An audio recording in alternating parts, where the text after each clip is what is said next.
ଗୋପାଳପୁର ବେଳାଭୂମି ମହୋତ୍ସବ ପାଳନ ପୂର୍ବରୁ ଗଞ୍ଜାମ ଜିଲ୍ଲାରେ 14ଗୋଟି ସମୁଦ୍ର ବେଳାଭୂମି ସଫେଇ କାର୍ଯ୍ୟକ୍ରମ ଅନୁଷ୍ଠିତ ହୋଇଛି।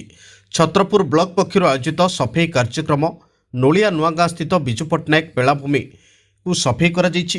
କାର୍ଯ୍ୟକ୍ରମରେ ଗଞ୍ଜାମ ଜିଲ୍ଲାପାଳ ଭି କୀର୍ତ୍ତିଭାସନ ସାମିଲ ହୋଇ ବେଳାଭୂମିରେ ପଡ଼ିଥିବା ବିଭିନ୍ନ ଅଳିଆ ଆବର୍ଜନାଗୁଡ଼ିକୁ ନିଜ ହାତରେ କାଢ଼ି ତାହାକୁ ସଫେଇ କରିଥିଲେ। ସ୍ୱଚ୍ଛତା ଉପରେ ଜିଲ୍ଲାପାଳ ଅଧିକ ଗୁରୁତ୍ୱ ଦେଇଥିଲେ। ବେଳାଭୂମି ହେଉ ବା ପର୍ଯ୍ୟଟନ ସ୍ଥଳ ଯିଏ ବି ଆସୁ ଆମର ନିଜର କର୍ତ୍ତବ୍ୟ ଏବଂ ଦାୟିତ୍ୱ ହେଲା ଅଳିଆ ଆବର୍ଜନା ପକାଇବା ନାହିଁ। ପ୍ରତି ବେଳାଭୂମିର 2 କିଲୋମିଟର ପର୍ଯ୍ୟନ୍ତ ସଫେଇ କରାଯାଇଛି।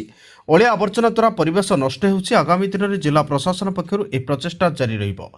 ଆଗାମୀ ଦିନରେ କିଛି ପର୍ଯ୍ୟଟନ ସ୍ଥଳ ପ୍ଲାଷ୍ଟିକ ମୁକ୍ତ ଅଞ୍ଚଳ ଭାବେ ଘୋଷଣା କରାଯିବ। ମା ତାରାତାରିଣୀ, ସୋନପୁର ବେଳାଭୂମି, ଗୋପାଳପୁର ବେଳାଭୂମି, ତାମ୍ପରାକୁ ନେଇ ଏକ ପାଇଲଟ ପ୍ରୋଜେକ୍ଟ ଭାବେ ନିଆଯାଉଛି ବୋଲି କହିଛନ୍ତି ଜିଲ୍ଲାପାଳ। ନୋଳିଆ ନୂଆଗାଁ ବିଜୁ ପଟ୍ଟନାୟକ ବେଳାଭୂମି ସଫେଇ ଦାୟିତ୍ୱ ନୋଳିଆ ନୂଆଗାଁ ସ୍କୁଲର ଇକୋ କ୍ଲବ ଓ ଗାଁ ଲୋକ ରହିବେ ବୋଲି କୁହାଯାଇଛି।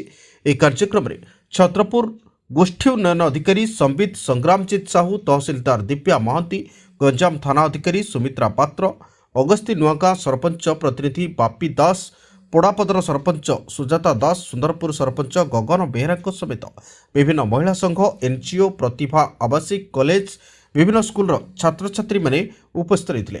ସେପରି ଛତ୍ରପୁର ଏନ୍ଏସି ପକ୍ଷରୁ ହରିପୁର ବେଳାଭୂମି ସଫେଇ କାର୍ଯ୍ୟକ୍ରମ ଅନୁଷ୍ଠିତ ହୋଇଥିଲା। ଏଥିରେ ବ୍ରହ୍ମପୁର ଉପଜିଲ୍ଲାପାଳ ଅବିନାଶ କୁମାର, ଛତ୍ରପୁର ଏନ୍ଏସି ନିର୍ବାହୀ ଅଧିକାରୀ ପ୍ରସନ୍ନ କୁମାର ଦାସ, ଜମାଖଣ୍ଡି ଥାନା ଅଧିକାରୀ ଶ୍ରଦ୍ଧାଞ୍ଜଳି ସୁବୁଦ୍ଧିଙ୍କ ସମେତ ଅନ୍ୟମାନେ ଉପସ୍ଥିତ ରହିଥିଲେ। ଗଞ୍ଜାମ ଛତ୍ରପୁରରୁ ପ୍ରଶାନ୍ତ କୁମାର ମହାରଣାଙ୍କ ରିପୋର୍ଟ, ତେଜ ଓଡ଼ିଶା।